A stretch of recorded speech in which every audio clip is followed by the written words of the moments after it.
सो hi guys, तो welcome back to chemistry. जैसे कि मैंने आपको कहा था, हम करने वाले जेईई मेंस और जेईई एडवांस के पीवाईक्यूज। तो मैंने आपको साथ में ये भी बताया था कि जो ये चैप्टर है ये मेंस के लिए तो इम्पोर्टेंट है, बट एडवांस के बेसिक्स के लिए इम्पोर्टेंट है। इसलिए आपको डायरेक्ट क्वेश्चन इसके बहुत कम देखने को मिलेंगे। इस लेक्चर में भी सिर्फ 3 ही सवाल है, क्योंकि मैं कुछ वैसे सवाल लेके नहीं आया जो कि 2002 2000 के टाइम के हैं, क्योंकि वो मोस्टली मेंस में कवर हो जाएंगे। ठीक है, मैं लेके आया था लाइक 2006 से ज़्यादा, और मुझे सिर्फ 3 सवाल मिल पाए जो कि मैंने आपको सिखाया है। बिकॉज मैं आपको ये भी बता देता हूँ, क्योंकि जो ये टॉपिक है ये काफ़ी स्पेसिफिक है। जो पीरियोडिक टेबल है उसका डायरेक्ट एप्लीकेशन कम आता है, वो इनडायरेक्ट एप्लीकेशन में यूज होता है, जैसे कि आपकी ब्लॉक केमिस्ट्री में केमिकल बॉन्डिंग कोऑर्डिनेशन कंपाउंड्स, वहाँ पे ये सब चैप्टर ज़्यादा यूज होते हैं। तो वहाँ पे हमको एक डिटेल एनालिसिस मिलता है, यहाँ पे हम एक ओवरव्यू लेके चलते हैं। तो इसलिए डायरेक्ट क्वेश्चंस बहुत कम है जेईई एडवांस में, क्योंकि आपको पता है JEE advance loves the mix type of questions. ठीक है, तो इस लेक्चर सीरीज में सिर्फ 3 क्वेश्चन है। ठीक है, और लेक्चर सीरीज तो मैं कहूँगा आप जरूर देखिए, तभी आपको बहुत मजा आने वाला है। मेरे पीरियड टेबल काफी अच्छे से हमको समझाया है। ठीक है, तो स्टार्ट करते हैं। The first second and third ionization enthalpies. अगर आपको नहीं पता ये सब क्या है कि first second third ionization enthalpy, go back to my ionization potential video, you will understand the topic. ठीक है, तो I1 I2 एंड I3 और 4 atoms with atomic numbers n n+1 n+2 n+3। ये एडवांस ऐसी चीजों में बहुत खेलता है, आपको कंफ्यूज करता है। I1 I2 I3 लिख देगा, 4 एटम्स n n+1 n+2, आप थोड़ा हिल जाओगे। नहीं, बिल्कुल नहीं हिला। Where n is less than 10, ये आपका कंस्ट्रेंट होता है। ठीक है, लोग देखो, मैं ना जब मैं पढ़ता था, मैं लेस देन और ग्रेटर देन देख के बहुत ज्यादा डरता था, बट इनिशियली जब आप टाइम के साथ आप प्रैक्टिस करते हो तो आपको समझ में आता है कि ये कंस्ट्रेंट होता है, इसे डरना नहीं होता है। ठीक है, n less than 10 are tabulated below, what is the value of n। ठीक है, तो I1 I2 और I3 दे रखा है 4 एटम्स। ठीक है, तो हम देखते हैं पहले। यहाँ पे देखिए, यहाँ पे कुछ खास चेंज है नहीं। यहाँ पे 1600 था, यहीं पे 1600 पी गेन हुआ, यहाँ पे 3000 गेन हुआ। ऐसा कोई जंप नहीं दिख रहा।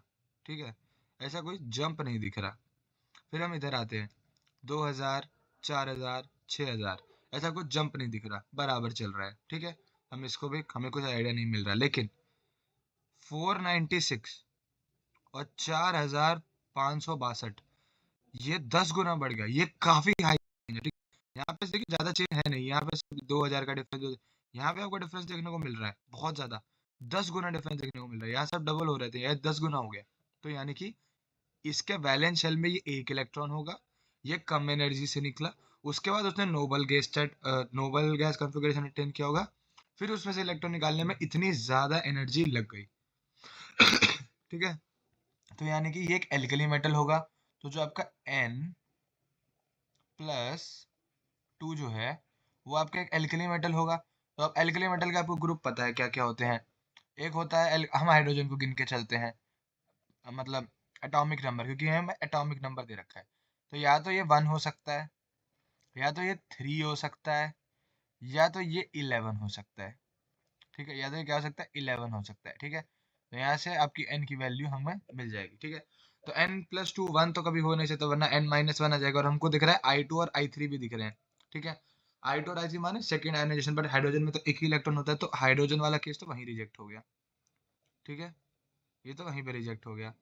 तो तो n+2 = 1, मैंने n+2 = 1 बोला, ये ध्यान देना कि ये हो नहीं सकता, बिकॉज n नेगेटिव है। अब दूसरा केस देखते हैं। ठीक है, और साथ में यहाँ पे पोटेशियम भी डाल लीजिए 19 नंबर के साथ। ठीक है, अब दूसरा केस देखते हैं, n+2, बाकी कुछ काम का नहीं है, सिर्फ आप ये एक लाइन से क्वेश्चन खत्म कर सकते हो। n+2 = 3। ठीक है, यहाँ पे n कितना आ गया, 1। n=1 माने हाइड्रोजन, वो 1 नहीं था, वो वैल्यू 1 थी। ये जो मैंने ऊपर लिखी है, ये मैंने वैल्यूज लिखी है। n तो अभी एटॉमिक नंबर निकल रहा है 1। 1 हो नहीं सकता, मैंने कहा I2 और I3 दे रखा है, 1 तो हो नहीं सकता, मतलब इसकी वैल्यूज दे रखी है I2 और I3 की। जबकि हाइड्रोजन में वो एग्जिस्ट नहीं करती, क्योंकि उसमें सिर्फ एक इलेक्ट्रॉन है। जब एक ही इलेक्ट्रॉन है तो उसमें तुम 4 5 कैसे निकाल लोगे। ठीक है, I2 I3 कैसे निकाल लोगे। तो ये भी खत्म हो गया। फिर बचता है आपका n+2 = 11। n+2 = 11, तो यहाँ से n कितना आ जा रहा है, 9। तो ये एक हो सकता है एटॉमिक नंबर 9, ये एक हो सकता है। ये आंसर का लिए इसको हम रिजेक्ट नहीं कर सकते। अब एक और केस है, मैंने आगे भी लिखा है। ठीक है, तो यहाँ पे अब आपका कंस्ट्रेंट काम आएगा। n+2 कितना दे दिया, 19। तो n कितना आ गया, 17। या जबकि क्या बोल रखा है, n <10 है, तो ये भी रिजेक्ट, और इसके ऊपर वाले सारे रिजेक्ट हो गए। जब सब रिजेक्ट हो गए तो आंसर क्या आ गया, n = 9। तो इसका आंसर हो जाएगा, n की वैल्यू जो है वो है 9।